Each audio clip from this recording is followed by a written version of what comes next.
ఇలా తానిచ్చిన హామీలు మోసంగా చేసి అమలు చేయకుండా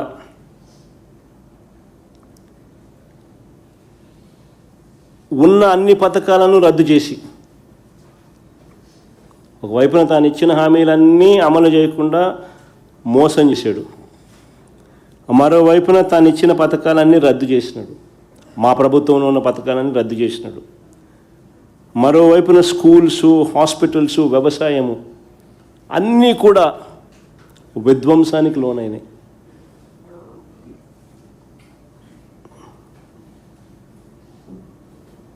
ఇలాంటి పరిస్థితుల్లో ఏమంటాడు చంద్రబాబు నాయుడు? ప్రతి జంట కనీసం 3-4 పిల్లలను కనాలంటాడు. ప్రతి జంట కనీసం 3-4 పిల్లలను కనాలంటాడు. ఇలాంటి పరిస్థితుల్లో ఇవాళ చంద్రబాబు గారి పాలనలో పాలు తాగినా నీళ్లు తాగినా చనిపోతూ ఉన్నారు.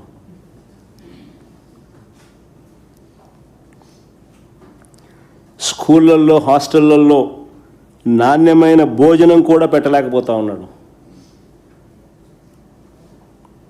గోరుముద్ద గాలికి ఎగిరిపోయింది.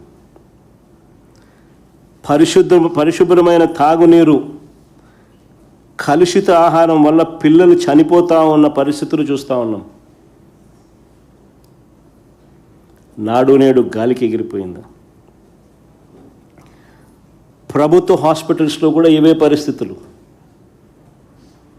నాడు నేడు ఆగిపోయాయి. 0 వేకెన్సీ పాలసీ గాలికి ఎగిరిపోయింది. 17 కొత్త మెడికల్ కాలేజీలు పూర్తి కావాల్సిన చోట, పూర్తి చేయాల్సిన చోట వాటిని స్కాములు చేస్తూ అమ్మాలని చెప్పి వాటిని ఆపేసిన పరిస్థితులు. ఫ్యామిలీ డాక్టర్ లేదు, విలేజ్ క్లినిక్లు నిర్వీర్యం.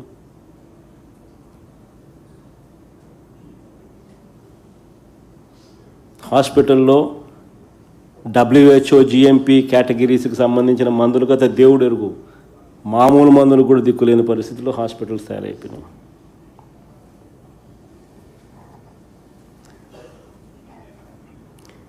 బడులలో ఇంగ్లీష్ మీడియం, గవర్నమెంట్ బడులలో ఇంగ్లీష్ మీడియం గాలికి ఎగిరిపోయింది.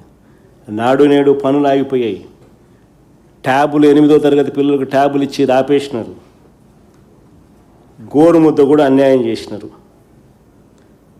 చదువులు ఇంత దారుణంగా ఉన్నాయి కాబట్టి అసలు గవర్నమెంట్ స్కూళ్ళల్లో చేరే ఎన్రోల్మెంటు, GER రేషియో మా ప్రభుత్వ హయాంతో పోలిస్తే 2023-24తో పోలిస్తే గవర్నమెంట్ స్కూల్లో చేరిన సంఖ్య దాదాపుగా 43 లక్షల government and government plus government aided schools, ఈ 2 కేటగిరీస్లో దాదాపుగా 43 లక్షలు దగ్గర ఉంటే, ఆ టేబుల్ కూడా ఉందమ్మా, 43 లక్షల మంది ఉంటే ఏకంగా చంద్రబాబు నాయుడు గారి హయాంలోకి వచ్చేసరికి అది ఏకంగా 33 లక్షలు తగ్గిపోయింది. 10 లక్షల మంది స్టూడెంట్స్ గవర్నమెంట్ బడులలో నుంచి దాదాపుగా విత్డ్రా అయినారు.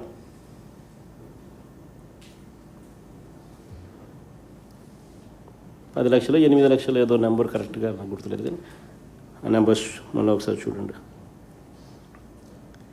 మంచి చదువులు లేవు, మంచి వైద్యం లేదు. వ్యవసాయం అనేది రైతులకు ఈరోజు గుదిబండగా మార్చినాడు చంద్రబాబు నాయుడు. ఏ పంటకు గిట్టుబాటు ధరలు రాని పరిస్థితి.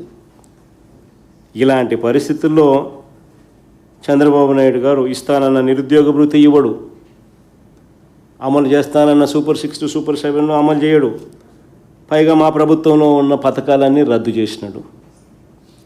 ప్రజల జీవన ప్రమాణాలను కనీసం పెంచకుండా, పట్టించుకోకుండా, మహిళలకు తానిచ్చిన హామీలు అమలుకు దిక్కులేని పరిస్థితిలో ఈరోజు రాష్ట్రం ఉంటే చంద్రబాబు నాయుడు ఏమంటాడు? ఎడాపెడా ఒక్కొక్కరు 3, 4 పిల్లలను కనండి అని అంటాడు.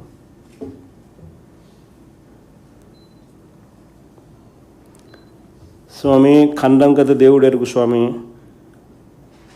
చంద్రన్న పెళ్లి కానీ మేనిఫెస్టోలో పెట్టినావు.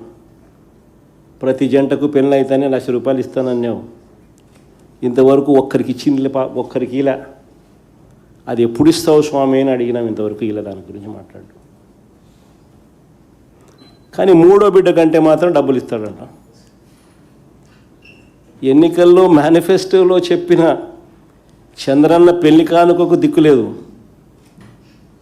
ఇప్పుడు మూడో బిడ్డ కంటే డబ్బులు ఇస్తాడని చెప్పి ఇప్పుడు చెప్తున్నాను కొత్తగా.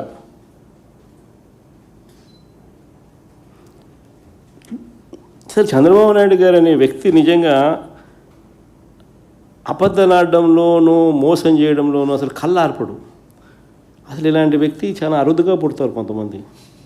అంటే ఈయనకు కరెక్ట్గా పుట్టినోడు మళ్ళీ లోకేష్ కూడా అట్టే ఉన్నాడు అనుకో, అది వేరే విషయం. బట్ చాలా అంటే ఇది చాలా అన్యాయస్తులు వీళ్ళు. ఇంత అన్యాయంగా ఎవరు పుట్టరు. నిజంగా గొప్ప సంగతి వీళ్ళ కథ. మహిళల జోలికి వస్తే ఈ మనుషులు ఏమంటాడు, మాటలు మాత్రం మహిళల జోలికి వస్తే తాట తీస్తానంటాడు. ఈ మధ్యకాలంలో ఆయన స్టేట్మెంట్లు మహిళల జోలికి వస్తే అదే ఆఖరి రోజు అవుతుందని చంద్రబాబు నాయుడు గారు డైలాగుల మీద డైలాగులు ఈ మధ్యకాలంలో మనం అంతా చూసే ఉంటాం. ఈయన సినిమా డైలాగులు కాదు, ఆయన చంద్రబాబు డైలాగులు ఈయన. మహిళలపై దారుణాలకు పాల్పడ్డ తన పార్టీకి చెందిన వారిపై ఇదే చంద్రబాబు నాయుడిని అడుగుతా ఉన్నా, ఎంతమందిపై నువ్వు చర్యలు తీసుకున్నావు చంద్రబాబు అని. ఇంత డైలాగులు కొడతా ఉన్నావు. మహిళల జోలికి వస్తే తాట తీస్తానన్నావు, మహిళల జోలికి వస్తే అదే ఆఖరి రోజు అవుతుంది అని అన్నావు. డైలాగుల మీద డైలాగులు కొడతా ఉన్నావు. మరి చంద్రబాబు నాయుడు గారు నిన్నే అడుగుతా ఉన్నా, మహిళలపై దారుణాలకు పాల్పడ్డ మీ పార్టీకి చెందిన వారిపై ఎంతమంది మీద నువ్వు చర్యలు తీసుకున్నావు? రైల్వే కోడూరు జనసేన ఎమ్మెల్యే అరవ శ్రీధర్ తనపై అత్యాచారం చేశారని, ఆపై మోసం చేశారని బాధితురాలు నేరుగా ముఖ్యమంత్రికి పోలీసులకు స్వయంగా ఫిర్యాదు చేసింది. చంద్రబాబు ఏం చర్యలు తీసుకున్నావు అని అడుగుతా ఉన్నా. కేజీబీవీ మహిళా ప్రిన్సిపల్ మీద వేధింపులకు పాల్పడ్డ ఆముదాల వలస టీడీపీ ఎమ్మెల్యే కూన రవికుమార్ మీద చంద్రబాబు నాయుడు గారు ఏం చర్యలు తీసుకున్నావు అని అడుగుతా ఉన్నా. మహిళలతో అశ్లీలంగా వీడియో కాల్స్ చేసిన గుంటూరు ఈస్ట్ ఎమ్మెల్యే నసీర్ అహ్మద్ మీద అయ్యా చంద్రబాబు గారు ఏం చర్యలు తీసుకున్నావు అని అడుగుతా ఉన్నా. టీడీపీకి చెందిన సత్యవేడు ఎమ్మెల్యే కోనేటి ఆదిమూలం ఒక మహిళ మీద దారుణమైన లైంగిక దాడికి పాల్పడితే ఈ చంద్రబాబు గారు ఏం చర్యలు తీసుకున్నారో అని అడుగుతా ఉన్నా. మహిళా ఉద్యోగి మీద లైంగిక వేధింపులకు పాల్పడ్డ మహిళా ఉద్యోగి మీద లైంగిక వేధింపులకు పాల్పడ్డ మంత్రి సంధ్యారాణి పిఏ, ఎమ్మెల్యేలు ఈ లీడర్ల కథ దేవుడు ఎరుగు, కనీసం పిఏల మీద కూడా యాక్షన్ తీసుకోలేకున్నాడు. వాళ్ళ పిఏ సంధ్యారాణి పిఏ మీద చంద్రబాబు నాయుడు గారు ఏం చర్యలు తీసుకున్నారని అడుగుతా ఉన్నా. పైగా బాధితురాల మీద కూడా తప్పుడు కేసు, ఉల్టా కేసు పెట్టినారు బాధితురాల మీదనే. అంతెందుకు ప్రస్తుత టీడీపీ చైర్మన్, ప్రస్తుత టీటీడీ చైర్మన్ ఒక మహిళను మోసం చేసి వీడియోతోనూ ఫోటోలతోనూ అడ్డంగా దొరికిపోయిన చంద్రబాబు ఏం చేశాడు అని అడుగుతా ఉన్నా. సరే, వాళ్ళంతా పొలిటీషియన్స్లే, వాళ్ళ జోలికి పోతే చంద్రబాబు నాయుడికి అని ఇబ్బందిలే అని ఏమైనా హెసిటేట్ చేస్తున్నాడేమో చంద్రబాబు అని అనుకుంటే, టీటీడీ చైర్మన్ ఒక మహిళను మోసం చేసి ఆమె వీడియో చూపుతూ ఫోటోలు చూపుతూ అడ్డంగా దొరికిపోయిన చంద్రబాబు ఏం చేశాడని అడుగుతా ఉన్నాను. తనను మోసం చేశాడని, ఇలాంటి వారికి ఎలాంటి పదవులు ఇవ్వద్దని విచారణ చేసి తగు చర్యలు తీసుకోవాలని ఈ బాధితురాలు చంద్రబాబు నాయుడు గారికి గతంలోనే లేఖ రాసిందట. ఆ లేఖ కాపీ కూడా ఈ మధ్యకాలంలో బయటకు వచ్చింది. లేఖ రాయడమే కాకుండా దాని అక్నాలెడ్జ్మెంట్ కూడా మళ్ళా అక్నాలెడ్జ్మెంట్తో సహా లేఖ బయటకు వచ్చింది. అలాంటి చోట చంద్రబాబు నాయుడు గారు ఎంక్వైరీ చేసింది లేదు. ఇలాంటి వ్యక్తులకు ఉన్నత పదవులు ఇవ్వకూడదు అని ఆయన అడిగితే ఏకంగా టీటీడీ చైర్మన్ పదవి ఇచ్చినాడు.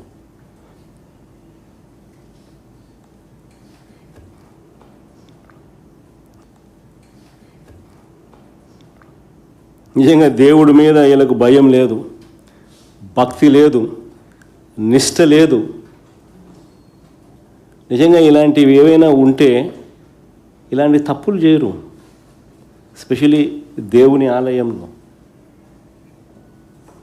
ఇలాంటి వాళ్ళ దేవుడి గురించి మాట్లాడేది, ఇలాంటి వాళ్ళ పవిత్రత గురించి మాట్లాడేది, ఇలాంటి వాళ్ళ ఆడవాళ్ళ గురించి మాట్లాడేది.